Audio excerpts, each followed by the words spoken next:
संबंधित जानकारी लेने के लिए हम जुड़े हैं एसएमएस हॉस्पिटल के जैव रसायन विभाग के सहायक आचार्य डॉक्टर विपुल गर्ग के साथ। नमस्कार सर।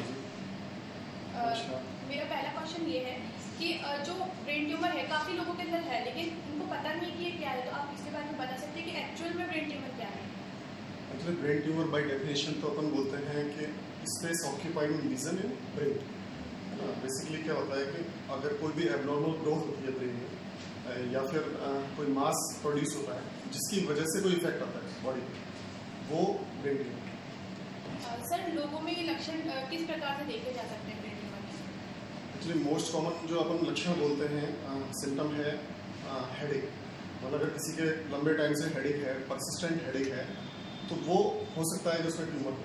उसके अलावा और भी सिम्टम्स हैं जैसे हेडेक के साथ साथ अपने नोजिया है, वॉमिटिंग है, या फिर कई बार दौरे आते हैं मरीज में कि उसको दौरे आ रहे हैं, मूवमेंट हो रही है, जैसे दांत फूट जाना, आंखें चढ़ जाना, तो इसको हम बोलते हैं सीजर्स।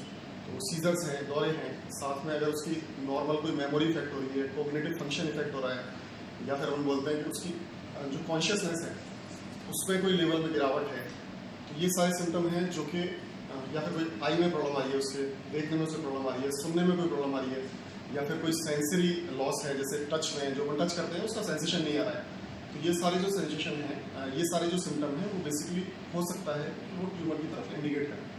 सर, तो सारे ट्यूमर एक जैसे होते हैं? सारे ट्यूमर एक जैसे नहीं होते हैं। एक्चुअली कुछ ट्यूमर तो ऐसे होते हैं जो ब्रेन में ही रहते हैं, जिनको अपन बोलते हैं बिनाइन ट्यूमर। बिनाइन का मतलब जो लोकलाइज रहते हैं, जो कि ब्रेन से बाहर नहीं जाते। कुछ होते हैं जो फैल सकते हैं, जिनको अपन बोलते हैं मेटास्टेटिक ट्यूमर, जो ब्रेन के अंदर डेवलप हो रहे हैं, लेकिन ब्लड के थ्रू या लिम्फेटिक सिस्टम के थ्रू वो बाहर जा सकते हैं, चाहे वो लीवर है या किसी अदर ऑर्गन में जा सकते हैं। तो एक तो ये टाइप हो गया जो ब्रेन के अंदर ही बन है, लेकिन वो खुद फैल भी सकते हैं और उसमें रह भी सकते हैं। दूसरे टाइप के हैं जो कैंसर कहीं और का है, लेकिन वो फैल के ब्रेन में आ गए, जिसको हम बोलते हैं मेटास्टेटिक ट्यूमर। जैसे मोस्ट कॉमनली जो लंग्स कैंसर होते हैं, तो फेफड़ों के जो कैंसर होते हैं वो सबसे पहले ब्रेन में जाते हैं। उसके अलावा ब्रेस्ट ट्यूमर है, स्किन ट्यूमर है, तो वो सब फैल के ब्रेन में जा सकता है। सर, तो दिमाग में गांठ होना कैंसर का कारण भी हो सकता है या फिर वो ब्रेन ट्यूमर का भी कारण हो सकता है? बेसिकली ट्यूमर और कैंसर सिनोनिम बोल सकते हैं। मतलब गांठ का मतलब होता है ट्यूमर। अब वो ट्यूमर अगर है तो ट्यूमर बाय डेफिनेशन हम बोलते हैं कि वो फैलेगा नहीं, इसलिए ट्यूमर बोल रहे हैं। पर कैंसर का मतलब होता है कि वो फैल रहा है। पर ट्यूमर और कैंसर एक ही चीज़ है। ट्यूमर आगे जाके कैंसर में कन्वर्ट हो सकता है, तो भाई अभी नहीं फैल रहा है, लेकिन वो बाद में फैल सकता है। सर, ब्रेन ट्यूमर का इलाज संभव है? अगर अर्ली स्टेज में डायग्नोस हो जाए तो किसी भी ट्यूमर का, किसी भी कैंसर का इलाज संभव है। जैसे ब्रेन ट्यूमर अगर डायग्नोस होता है, सबसे पहले तो बात, अगर कोई सिम्टम आता है, कोई हेडेक है, वॉमिटिंग है, तो अपन एक तो लापरवाही नहीं करें, उसमें डॉक्टर के पास जाएं। तो अगर वो डायग्नोस हो जाता है सीटी से, एमआरआई से, इन सब चीज़ों से, आजकल तो एडवांस फैसिलिटीज़ हैं, उनसे अगर वो डायग्नोस हो जाता है तो उसका तुरंत इलाज करवाएं। सर्जरी है तो सर्जरी से अपन ब्रेन ट्यूमर को रिमूव कर सकते हैं अर्ली स्टेज। ब्रेन ट्यूमर का घरेलू जो इलाज है वो कारगर हो सकता है? घरेलू कोई इलाज नहीं है डॉक्टर। मतलब अगर ट्यूमर है तो वो निकलवाना पड़ेगा, क्योंकि ब्रेन में अगर कोई साइज बढ़ रहा है, कोई गांठ है, तो एक्चुअल में क्या है कि उसका खुद का नुकसान ये है कि उसका साइज बढ़ता जाएगा।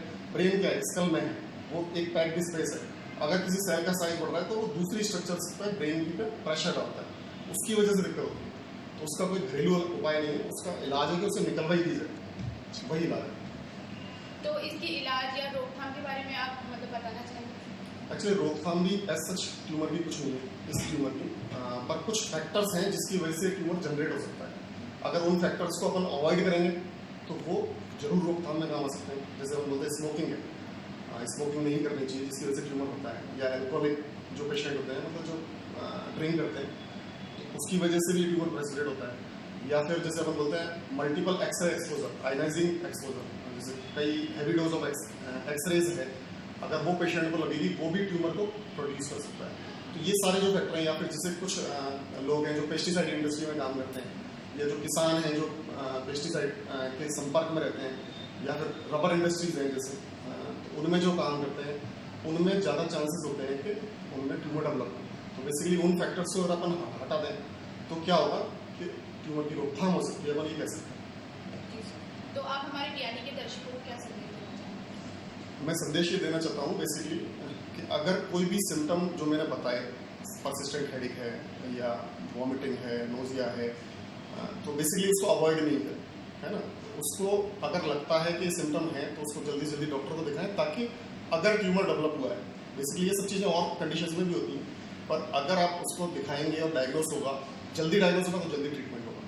या फिर कोई बैड हैबिट्स हैं, जैसे स्मोकिंग है, अल्कोहलिज्म है, या फिर कोई ऐसी इंडस्ट्री है जिसमें काम कर रहे हैं, तो उसको कोशिश करें कि उन चीज़ों से बचें, ताकि वो कैंसर डेवलपमेंट रोक सके। जी सर, थैंक यू सर आपका समय देने के लिए। आगे के अपडेट्स के लिए देखते रहे PRD TV। मैं देविका श्रीवास्तव, कैमरामैन रुचिका के साथ।